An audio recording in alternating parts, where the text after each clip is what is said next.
জানি সুজন, খালামণির কথা মনে করে তুমি খুব কষ্ট পাচ্ছ, কান্না করছো। যে সময়টাতে সন্তানেরা বাবা মায়ের আদর স্নেহ ভালোবাসা পায়, ঠিক সেই সময় তুমি তোমার মাকে হারালে। তোমাকে আমি কি বলে সান্ত্বনা দিব তার ভাষা আমার জানা নেই।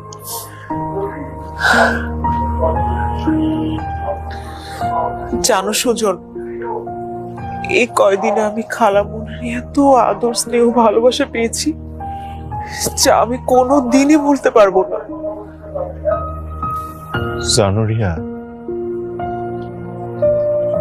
আমার যে বাপ নাই, আমার বাপের অভাবটা কোনোদিন আমার মায় আমারে বুঝতে দেয় নাই। সেই ছোটবেলা থেকে বাপের আদর মায়ের আদর। বন্ধুরা, নানির বাড়ি ৮ নম্বর পর্ব আপলোড করা হয়েছে, কিন্তু ৯ নম্বর পর্ব এখনো আসতেছে না। কবে আসবে এবং কি হতে যাচ্ছে সম্পূর্ণ জানিয়ে দিব আজকের এই ছোট্ট ভিডিওতে। তার আগে আপনাদের কাছে একটা অনুরোধ, ভিডিওতে একটি লাইক দিন এবং চ্যানেলটি সাবস্ক্রাইব করুন। বন্ধুরা, আজকের এই ভিডিওটি দেখলে অন্য কোনো ভিডিও দেখতে হবে না। আজকের এই ভিডিওতে আমি রিয়েল ইনফরমেশন আপনাদেরকে দিয়ে দিব। আর আপনারা কে কোথা থেকে ভিডিওটি দেখতেছেন অবশ্যই কমেন্ট করে জানাবেন। পরবর্তী ভিডিওতে আপনাদের নাম এবং ঠিকানা উল্লেখ করা হবে।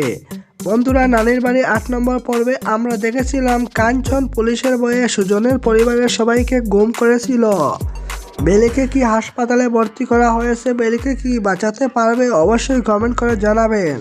তো বন্ধুরা, ইতিমধ্যে জনপ্রিয় নানির বাড়ি নাটকের ৮ নম্বর পর্ব আপলোড করা হয়ে গেছে। ৯ নম্বর পর্বের জন্য আমরা সবাই অপেক্ষায় আছি। আগামী ৪ থেকে ৫ দিনের মধ্যে চলে আসবে ৯ নম্বর পর্বটি। ততক্ষণ আপনারা সুস্থ থাকবেন, ভালো থাকবেন। আসসালামু আলাইকুম।